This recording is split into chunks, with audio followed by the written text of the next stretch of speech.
Moving on into a part two of fairness and diversity. This is going to be focusing a bit more on the employee perspective of organizational justice and how they respond to the justice. Um, we've talked again a bit about this in the past, so it's a little bit review, but just, keep in mind that there are some things to consider when it comes to what influences employees' perceptions of justice.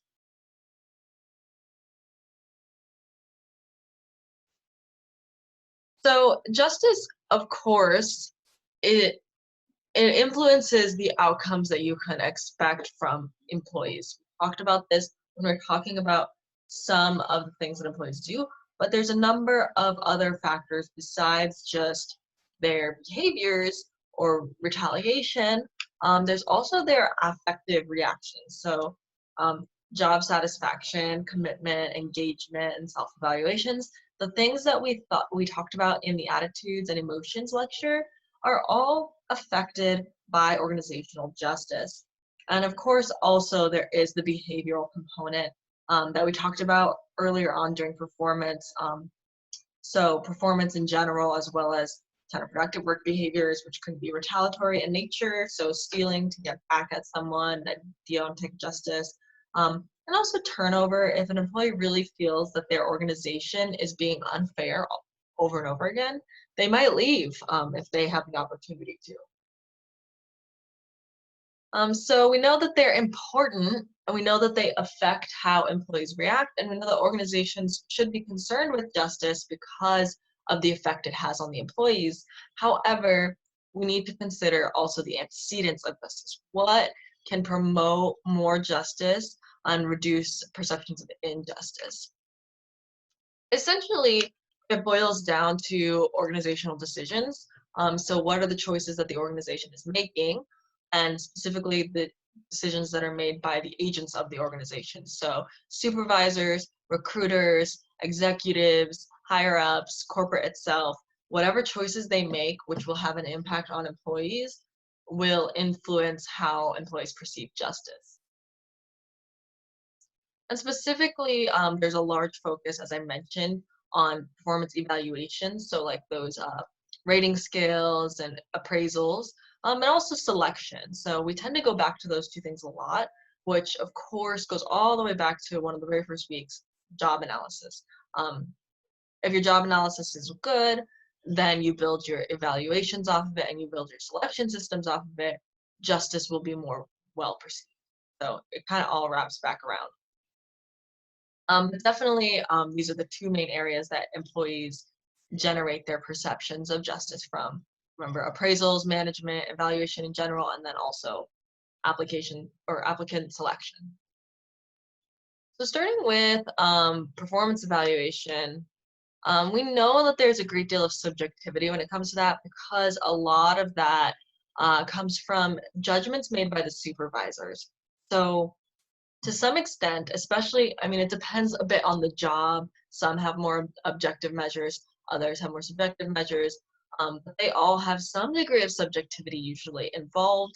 Even when you're using quote unquote objective measures, we remember we went over how those measures can even be influenced by things that are outside of the employee's control. So sales numbers, for example, being influenced by seasonal things or location.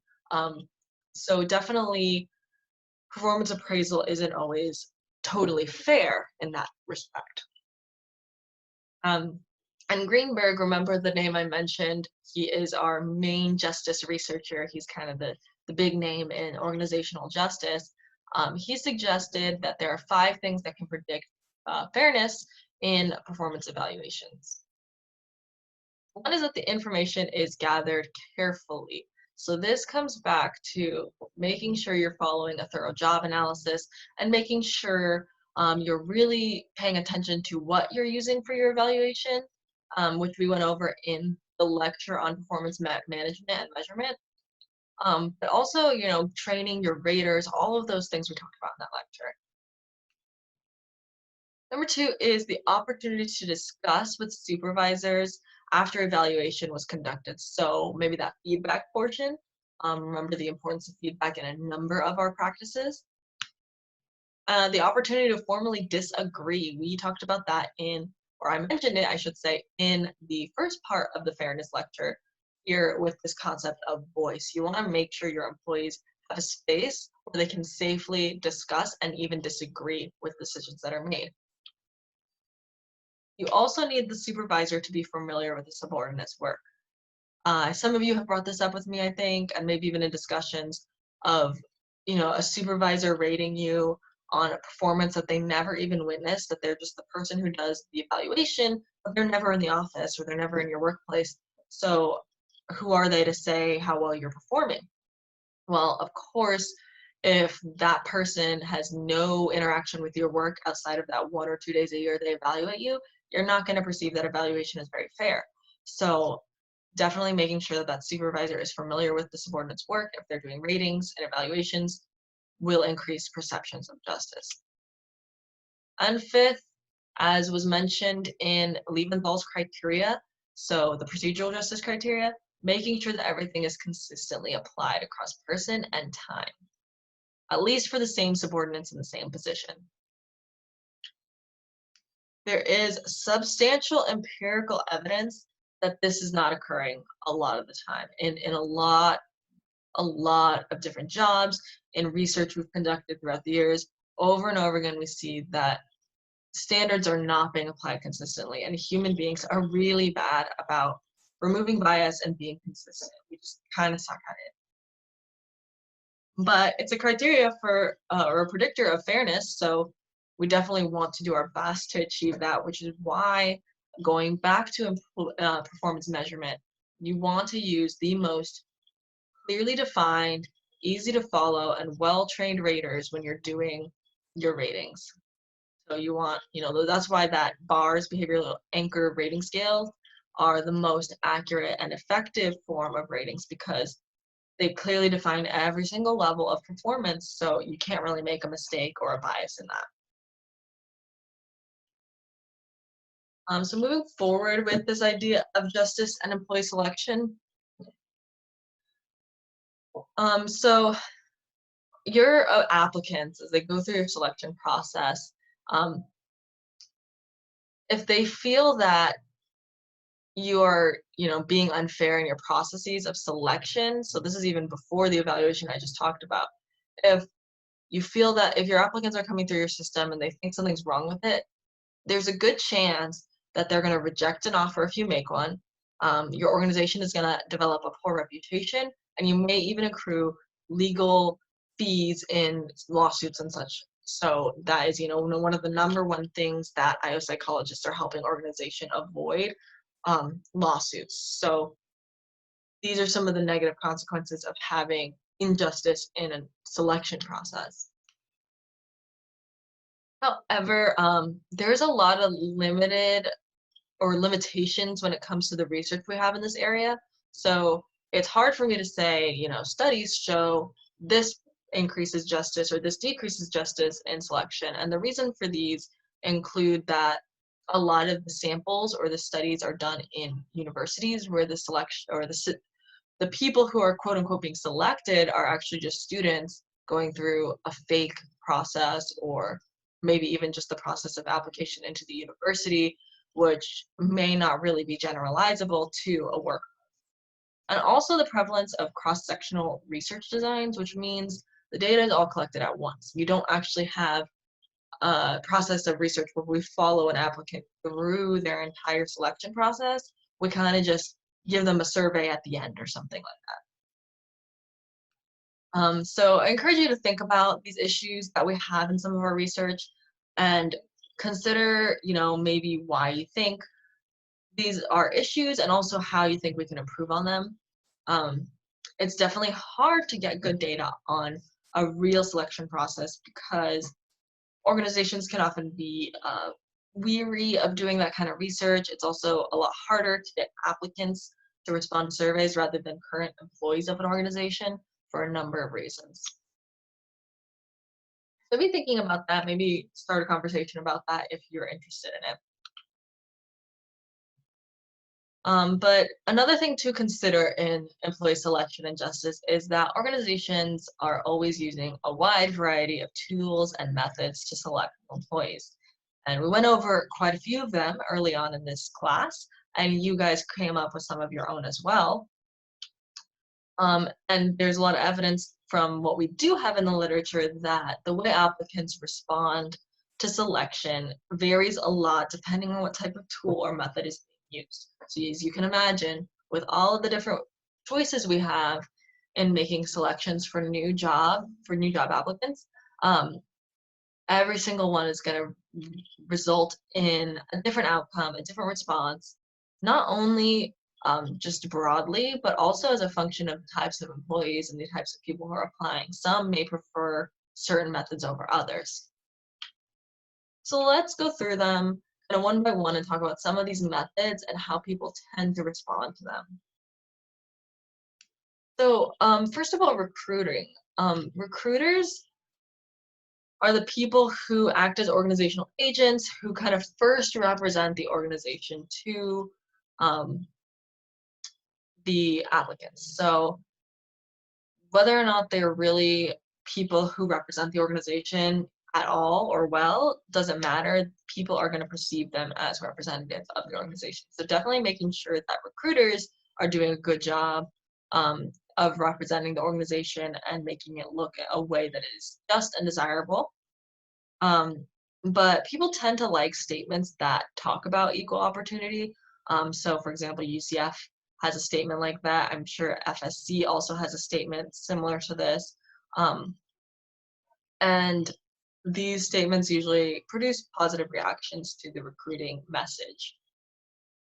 Biodata, of course, is, as we discussed in the selection lectures, individual difference lectures, it's basically just what's on your resume, the things that talk about your, demographics, your past work, etc. But there is some doubt about the fairness and validity of biodata information. So people don't always respond really well to this stuff. Even though it's used for pretty much every job, we know that applicants don't really love it. But they do react better to it when it's used for training and development rather than for selection.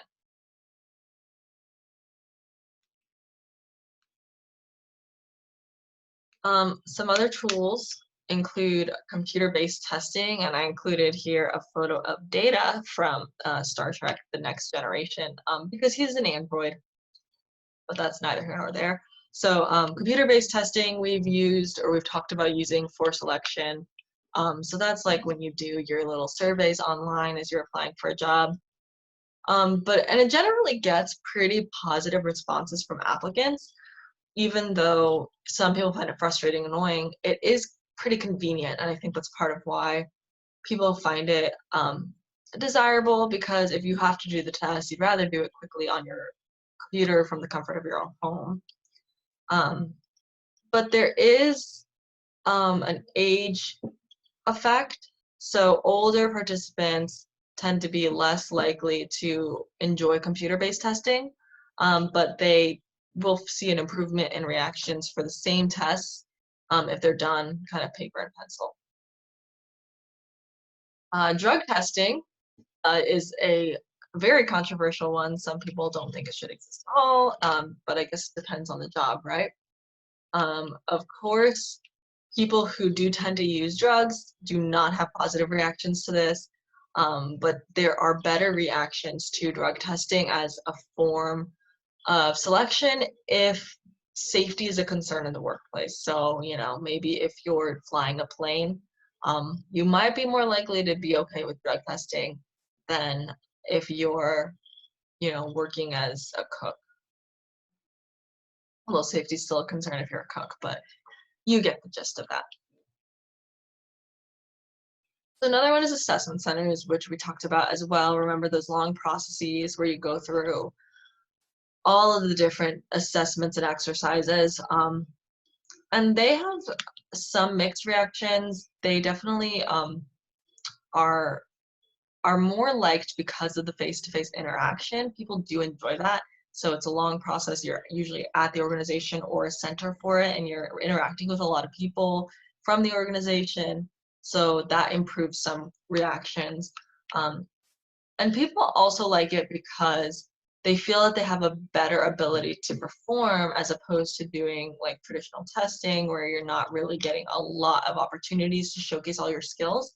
So assessment centers actually do generally elicit positive responses because people feel, good about the interactions they have and about the fact that they're able to showcase more of their skills and talents and abilities. Mental ability tests, again, like any test, it can vary based on what's actually included in it. And we know that people generally respond more positively to mental ability or cognitive ability tests if the questions just appear to be more relevant, so face valid, right? So you read it and you can actually imagine that that question makes sense as a test question. So, it's one of those things of, I don't know, I'm sure some of you have gone through classes where you or someone in the class says something like, when are we ever going to use this in real life?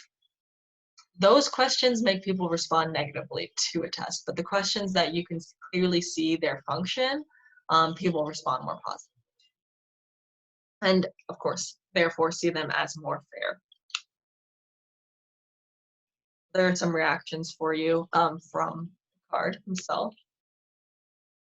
The personality tests, they actually tend to get negative responses.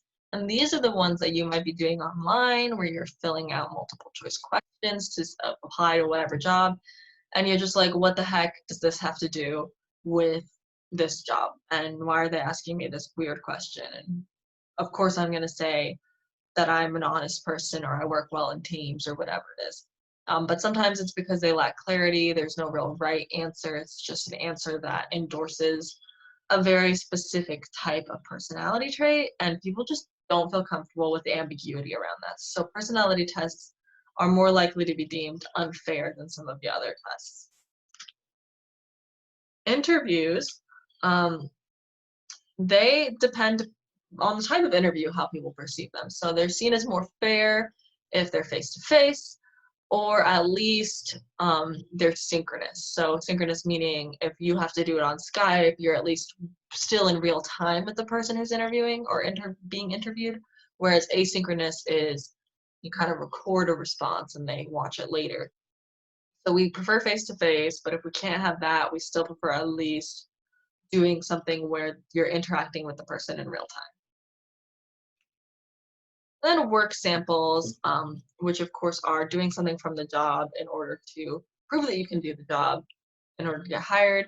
People tend to think these are very fair for obvious reasons. It looks like it's valid. It looks like it's fair because it's what you do on the job. So if I'm getting selected based on my ability to actually perform the job, I'm probably going to consider that more fair than some other methods.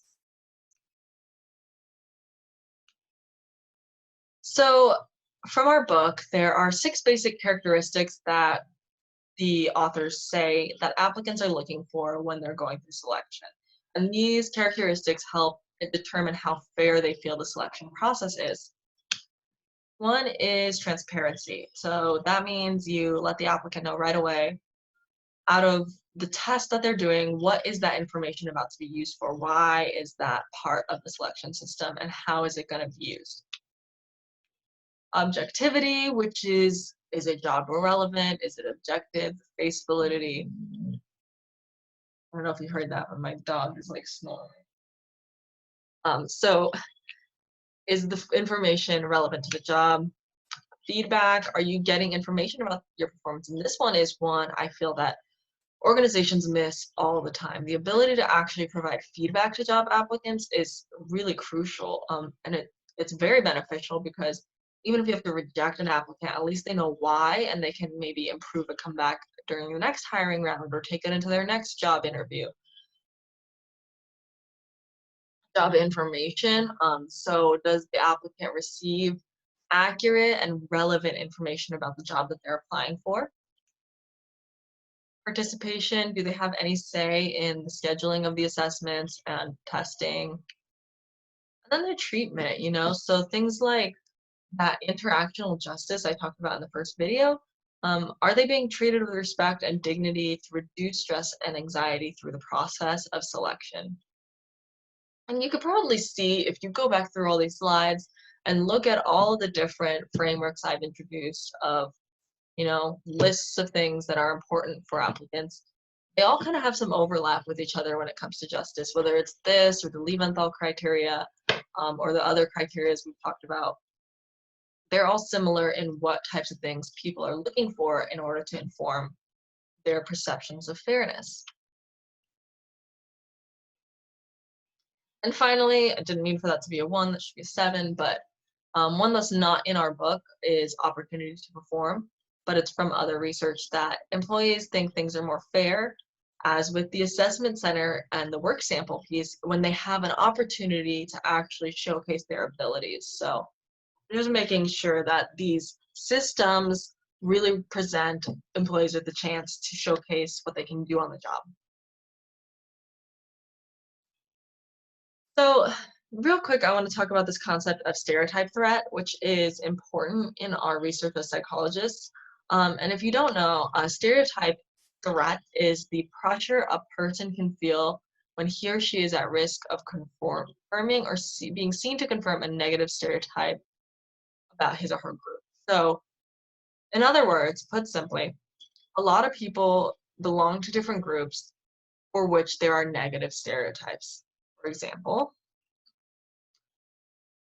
blacks compared to whites, women compared to men, or older people compared to younger people. And some examples here are, the stereotype, this negative stereotype that black people are maybe less intelligent or capable in certain areas than white people. Women are not as good at math as men.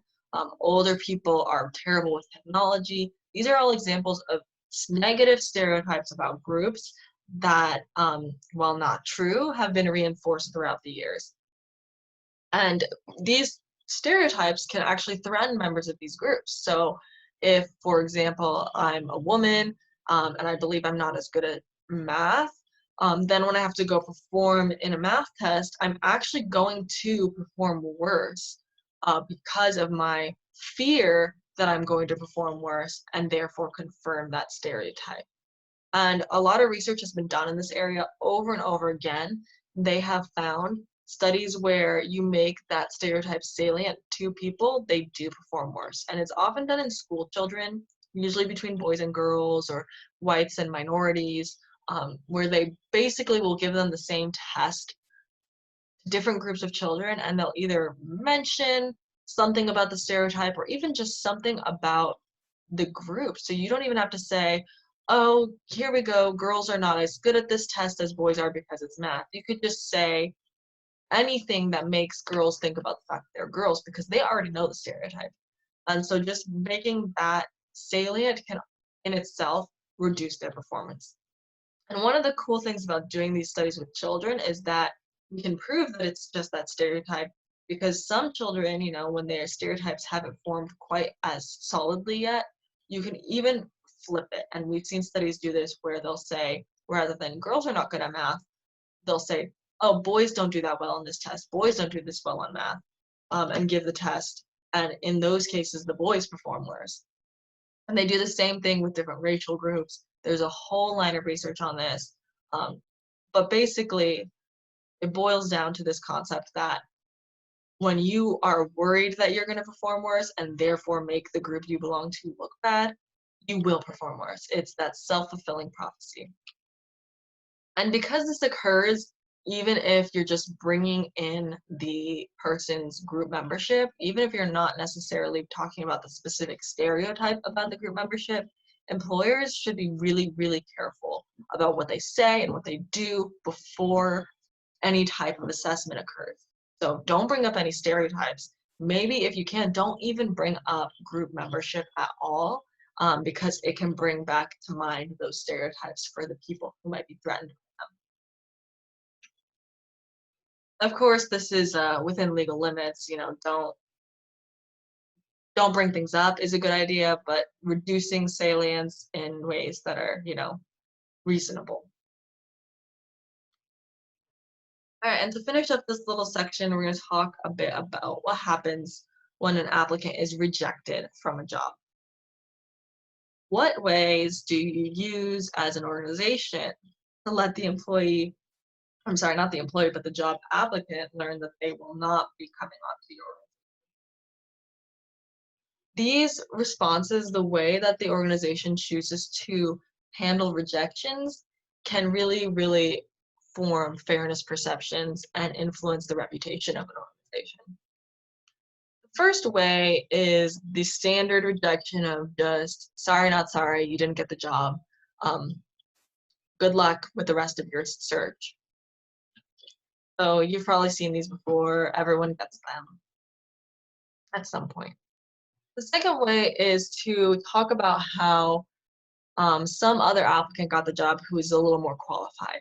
And be very specific about how many applicants there were and how close the call was, and how it was just really, really stiff competition. And so the person maybe feels like, yeah, they didn't make the cut, but it wasn't just like, you're done, just get out of here. It's more of a, we had like a 2% acceptance rate and you just didn't make it, that kind of thing. And this is something that helped me when I was applying to grad school. I would always look up like acceptance rates of all the schools I was applying for, so that when I inevitably got rejected, I would feel at least like, well, they only had like a 1% or 3% acceptance rate. I can't be that bad, right? Maybe I can, but I did get into one place, but I got rejected from others. So, just keeping in mind these ideas of making them feel more like it was just a really, really tough call. Another way to reject applicants is to mention a hiring freeze. So maybe they sent out a call for applicants, but then something occurred within the organization and are no longer hiring for that position. So you send out an email, just, hey, we started the review of your application, but unfortunately we can't offer you a position because temporarily we're not hiring.